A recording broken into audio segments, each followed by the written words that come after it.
New York City never slows down. Millions of footsteps, rushing trains, endless noise. But hidden in the blur of the city are voices that refuse to be drowned out. If you pause, you'll find something unforgettable.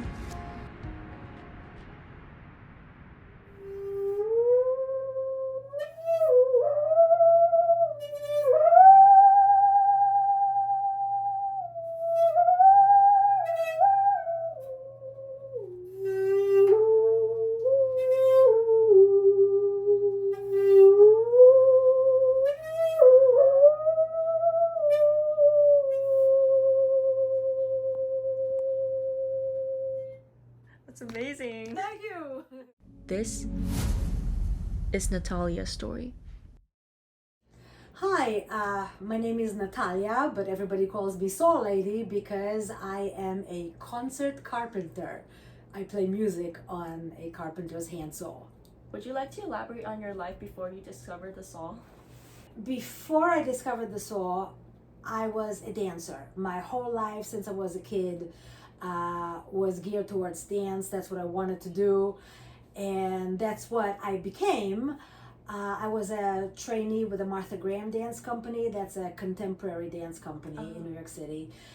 And then one day I was coming back from Lincoln Center. I crossed the street, Central Park South, and I was hit by a taxi cab. Oh my gosh. And that was the end of my dance career. So, of course, I was devastated. Yeah. Didn't know what to do with the rest of my life because my entire life until then I was just like, dance, that's it. No other option. Yeah, that's really sad. Thank you. It was sad, but today I'm able to say in retrospect that it's going to sound weird maybe, but that accident changed my life for the better. I didn't know it at the time, but today I can tell that if I had not been hit by that car, I would still be a dancer, which means that, yeah, I loved it, but I didn't even know that there was other stuff that I might love even more. It's fine. And if I were still a dancer, then today my career would be over because dancers have a very short career because it's very physical. Whereas with the saw, hopefully I will be able to play until I'm, I don't know, 80 years old, whatever. Yeah, so it might have been a good thing, that accident. So weirdly. it's weird to say that a car accident is a good thing, but that's basically the result is positive. Yeah, I'm sorry to hear about the accident, but I'm glad to hear you found a really good life. Thank you. Yeah, so I read in an interview that you found the musical saw when you were on a trip to Austria after your accident. So, You did your research. Very good. so what do you remember most vividly about that moment? I remember like the excitement that I felt, like the awe and the surprise, but really like this fire burning inside of me, like I want to do this. Oh, wow. And this comes after I was trying to find something to do, you know, to replace dance, and I failed. I tried different things, and yeah, I enjoyed them. Like I studied computer programming, and I liked it. It was fun, but it didn't fill the void. And when I saw that saw player playing, all of a sudden it was just like this huge vibration inside of me, like, yes, I need this. Oh wow, so you, like, when you saw it, you just decided that it was the thing you wanted to do? It's not that I decided that this is what I wanted to do with my life. At first I just thought it would be a hobby. Yeah. It was just something that I wanted to do, you know, not thinking of a career, just something fun to do. Oh, okay. So I'm curious, was it like a difficult choice to make, to leave a traditional career path and pursue something more unconventional? It wasn't really a choice. It just happened. I did not search for an unusual musical instrument, and at the beginning, like I said, I didn't think this was going to be a career. Things just progressed on their own, from one thing leading to another, and all of a sudden I find myself with a career. Oh. It went very gradual. It started with, I was practicing at home, and my neighbor overheard me. Because, you know, in New York, walls are very thin. Yeah. So my neighbor heard me practice, and she told a local Salvation Army organization about me. So out of the blue, a phone call arrived with the Salvation Army inviting me to come and perform. And at that point, I wasn't even looking to perform. And so I said, I'm sorry, but I'm not performing. I'm just learning how to play, But they told me that they had a predicament and they asked for my help. They said that they were broken into and they had all their equipment stolen. So now they have no funds to provide their different groups with activities. So they asked me, can I please come and help them and do a performance as an activity? So people ask you for your help like this, what I'm gonna say no. So I came and I gave a 1 hour performance, and they liked it. And they asked me to come back for another group. And then they recommended me to a different community center who, out of the blue, called me to invite me to perform. And then they recommended me to another one. And all of a sudden, my phone didn't stop ringing with invitations. So that's when I was like, oh, okay, maybe there's a career in this. Wow. So I didn't choose this. It chose me. Yeah, it was like your destiny, right? That's really how it felt. It felt like somebody from above, you can call it God or destiny or whatever you want to call it, just like saying to me, you thought you were meant to be a dancer? No, you're wrong. You were meant to be a saw player. Wow, that's amazing. Yeah. Yeah. So did you face any financial difficulties when you first started? Well, but I was very fortunate, that I was with my parents, so it was okay. And then I just got work, so I was very, very fortunate, very lucky that I'm okay. Yeah, I'm glad to hear that. Thank you. Yeah. So we live in a society where I think a lot of our choices are judged, especially if we make unconventional choices. So when you first decided that being maybe like a street performer was what you wanted to do, did your parents or close friends object, and how did you respond? Yes. Both about street performing and about playing the saw, because that is also unconventional. And my mother, who was a concert pianist, she said that there's no such thing as learning to play a musical instrument on your own. You have to go take lessons. So I tried to find a teacher, but I couldn't find anybody who taught saw playing. Yeah. So that's why I had to be self-taught. So at first my mother was very suspicious about that. But then one day an agent, a performance agent, came to see my mother about her concerts. Yeah. And when he was at our house, I asked, oh, do you mind if I play something for you? And my mother was like, but he was like, oh, yeah, sure. So I played one piece on the saw for him, for the agent. And he loved it.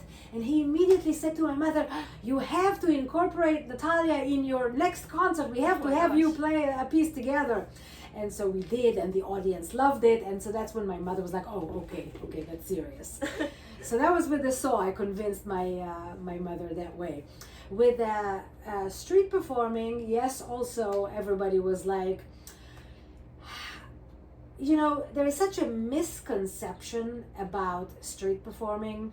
Most people think that the people who play in the street or in the subway are homeless. Yeah. As you can see, I'm not. And it's not just me. I mean, I know so many subway musicians. Nobody is homeless. Yeah.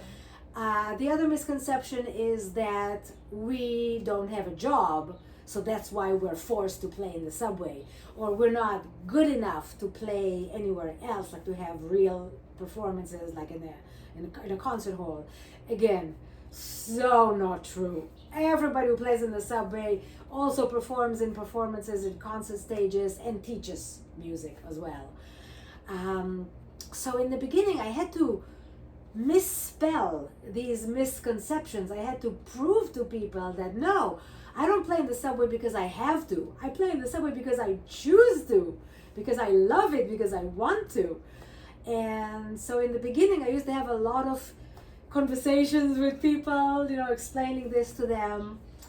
And then a weird thing happened. One day I was playing at Times Square, and this woman that I didn't know came to me, and she was like, I read about you in the encyclopedia. Oh, wow. And I was like, oh, you mean Wikipedia? And she was like, no, in my college, in the library of my college, there is an encyclopedia, and I read about you there. And I was like, what? And what encyclopedia is that? And she said, oh, it's the encyclopedia of American culture. Oh. So I was like, what the heck? So I Googled it, and I found it. I couldn't see it online, but I did see what the only thing you can see online is the index of what is inside the encyclopedia, and it's a huge encyclopedia in like many volumes. And in the volume on the letter P, my last name, Paruz, right after the entry about Dolly Parton, who is a singer, there was the entry about Natalia Paruz, and I was like, what the heck? So I found the editor online, and I sent an email, and I said, I understand you have an entry about me. I would like to read it. And the editor thought that I was angry that they wrote about me without asking for my permission, which I was not at all. I was honored, that they wrote about me. I was just curious. But she thought that I was angry, that I was going to sue them. So immediately, like 10 minutes after I sent her the email, immediately she sent me back whatever they wrote about me. And when I read it, I was so surprised, because it said that I changed the world's concept about street performing. And I was like, what? Really? I did that? And then I started thinking, and I realized, yeah, it's true. I used to talk to everybody and anybody who was bringing up the concept of street performing. I would argue with them and explain that no, we're not homeless. We're not forced to be there. We choose to be there. And at first I thought that this encyclopedia was weird, that they said that I did that. But then a TV program in Brazil about street performers all over the place showed, they filmed me, and they showed me playing, and then they had people talk about me in Brazil. And the people in Brazil were saying, oh, she changed our concept of, and I was like, oh, okay, maybe there's something in it. And then there was a program on PBS here. And again, they showed me playing, and people in the program were talking about me. And again, they said that I changed the concept of street performing. So I was like, okay, fine, I changed it. You made a large impact. I guess. Again, it's not something that I chose consciously to do. It just happened. Yeah, it's like being famous without knowing you're famous. Yeah, it's weird. It's like really people weird. walking up and saying, oh, I've seen your videos, I've read about you. Yeah, and I'm like, wow. All I do is go outside and play. Yeah, that's definitely really amazing. I've also met a lot of like street musicians who've actually like study at Juilliard School or Berkeley, and it's just so amazing to me that they choose to perform. And I am so happy that there are serious musicians who are choosing to play in the subway, because in the old days they wouldn't, because of the stigma. And today I'm so happy that they feel like it is something they want to do. Yeah. Because I think that if you are a musician and you don't play in the subway, I think you're losing so much. You're missing out on so much. Playing in the subway, first of all, it's a great rehearsal space. You can rehearse whatever music you're working on in front of a live audience and get live feedback. Where else can you get that? Yeah. And it gives you confidence, because you're playing in front of people. And I know musicians who are very shy, and after playing in the subway, it boosted up their self-confidence of performing in front of an audience. That's amazing. It's just, I think it's a real great school for musicians to play on the street, because every street musician can also be a stage musician, but not every stage musician can be a street musician, because on a stage it's a lot easier. So once you play it on the street, when you transform to playing on the stage, it's so much easier, because on the stage the audience is quiet. Mm-hmm. There's no distractions. On the street, people are walking by and people are talking to you while you're playing, and there's noises. And so if you can play through that, then playing where it's quiet, it becomes really easy. Also, when you play on a stage, the audience is there with a frame of mind of, I'm going to listen to a performance. So they will clap their hands to you even if you're not that great. So in a way, it lies to you. The audience lies to you. Whereas on the street, nobody is there for you. Nobody is there. Nobody paid to buy a ticket to see you. So therefore, they're sitting quietly listening to you. No, they're in a hurry to work, to wherever they're going. So if they do stop, if they do clap their hands for you, you know it's genuine. Yes. You know you really reach them. So I just think that for these reasons, busking, playing in the street, is a great school for musicians. Yeah, that was really good insight. I really recommend it. There have been someone who's been like really rude to you during your performances, or maybe said something bad, and how did you feel about it? Somebody who was Like rude to you during your performance? rude. Yes. Fortunately, that does not happen very often. But sometimes, once in a blue moon, there would be a person who would like walk by and like go like this, or make a face, or and that does hurt my feelings. But I've learned to accept that, because first of all, you cannot expect that everybody will love your music. Yeah. It's natural that some will and some won't. But also, I learned that some people are just frustrated about their own lives, whatever may have happened to them that day, and they want to like vent out their frustrations. And there you are, a sitting duck, a convenient target. So they just vent out their own frustrations on you. They feel bad, so they want to make somebody else feel bad. And you just happen to be there. So by now, when that happens, I just ignore them. I don't dwell on it. It's just, okay, well. Yeah, I've seen a lot of comments about you on social media that are just really supportive and positive. And I think there's just a lot more people willing to support street performers than people who aren't. So, for sure. Yeah. People are really kind and great and enthusiastic and curious and friendly, which is what makes playing in the subway the joy that it is. Because I get to meet everybody, people that are from all walks of life and all ages, people that I will never have the chance to talk with in any other situations, like you. Yeah, definitely. Do you remember the first time you started playing in public, and how did people look at you? How did you feel at that moment? When you say in public, do you mean on stage, like what I told you before, the Salvation Army, that was the first time? Or do you mean in the subway? Yeah, in the subway. In the street. So in the street, okay, the first time, again, I didn't mean for it to be a performance. I used to have a job. I was selling souvenirs at the Broadway theaters.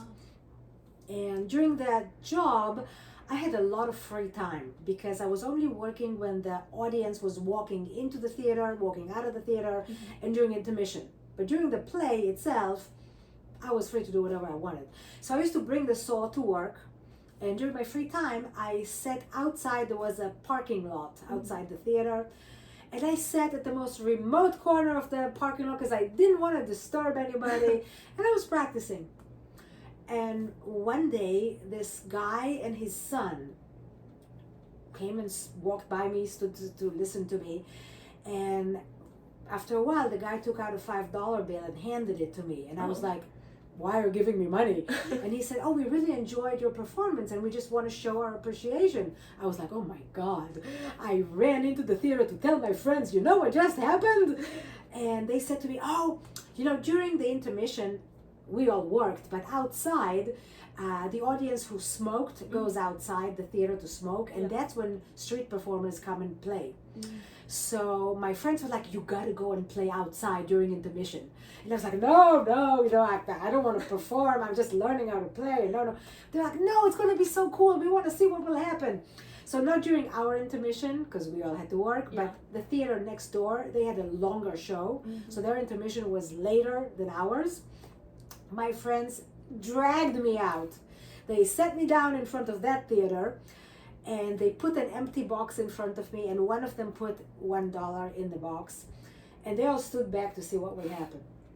I had no choice. The people, the smokers started coming out, so I started to play, and people gathered around me, and they were watching, listening, and they were applauding and taking pictures, and then they started putting money in the box to show their appreciation.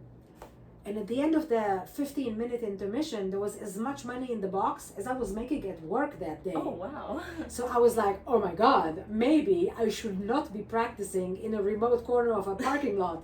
Maybe I should be practicing on the street. Yeah. So at first I was shy, so I just practiced on the street where the theater was, which is a side street. Smaller street, not that many people walk on it, but still, people were walking by and they were so enthusiastic and nice and friendly. So it boosted up my confidence. So I was like, okay, let me try going around the corner onto Broadway. Broadway is a big street, lots of tourists. Yeah.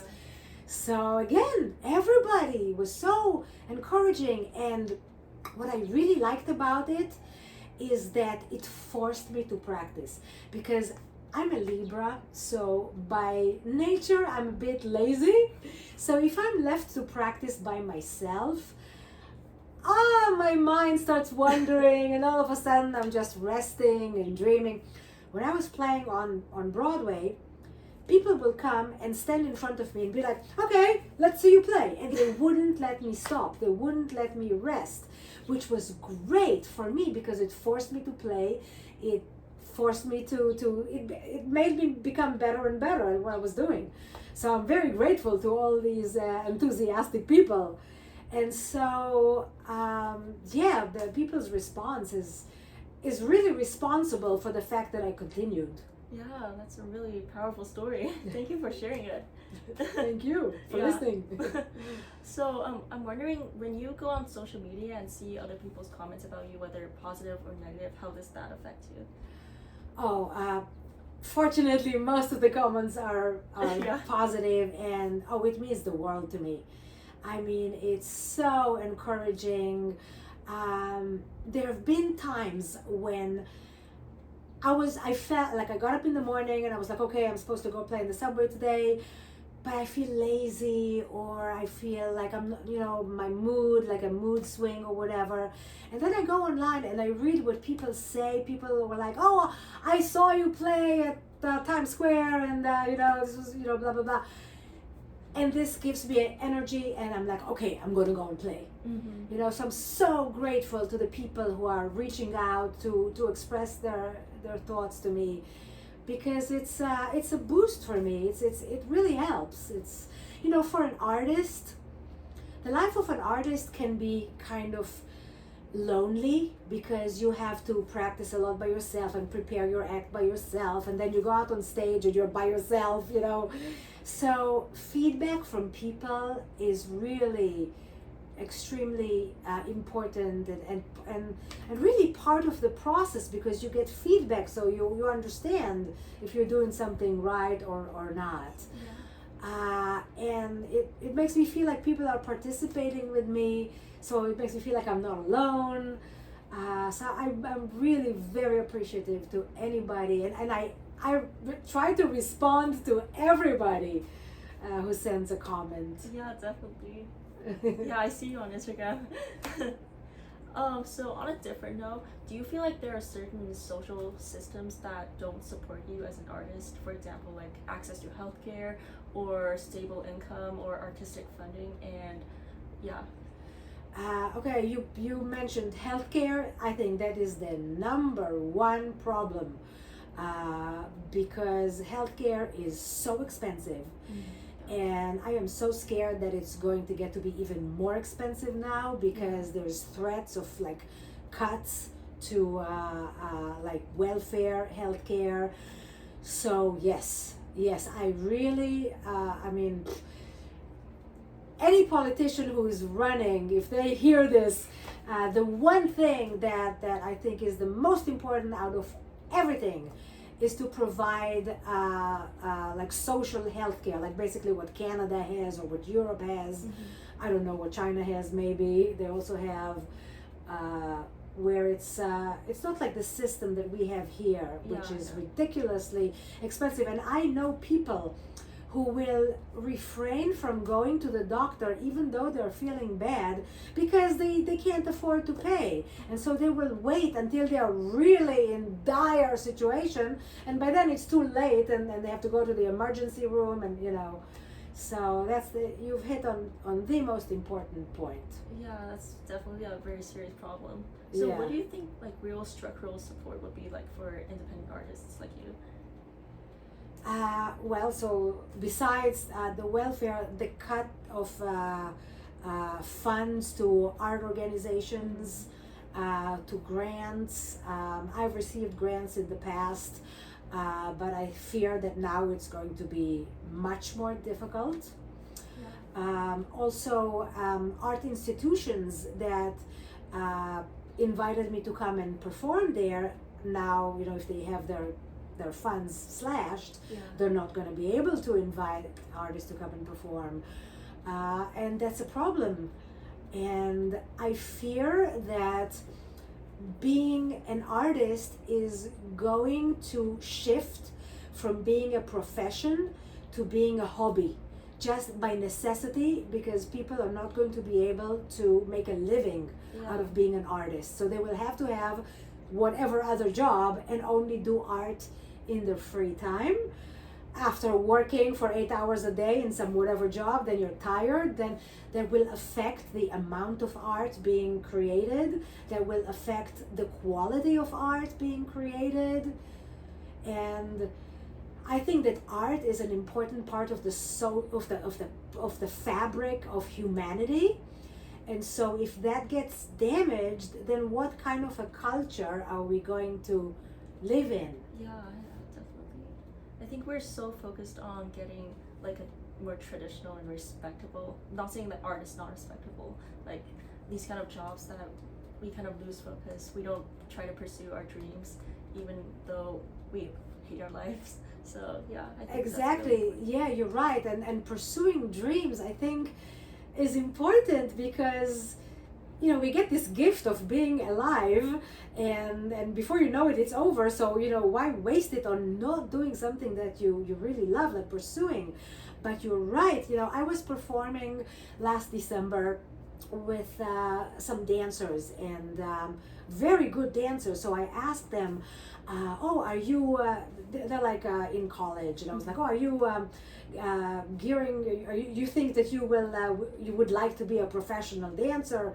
And they were like, yes, but we're not sure that even though they're really great dancers, but they're like, we're not sure, so that's why we're also studying business or whatever, and gearing themselves for a regular job, because so they're being very smart with our kind of situation right now. Yeah.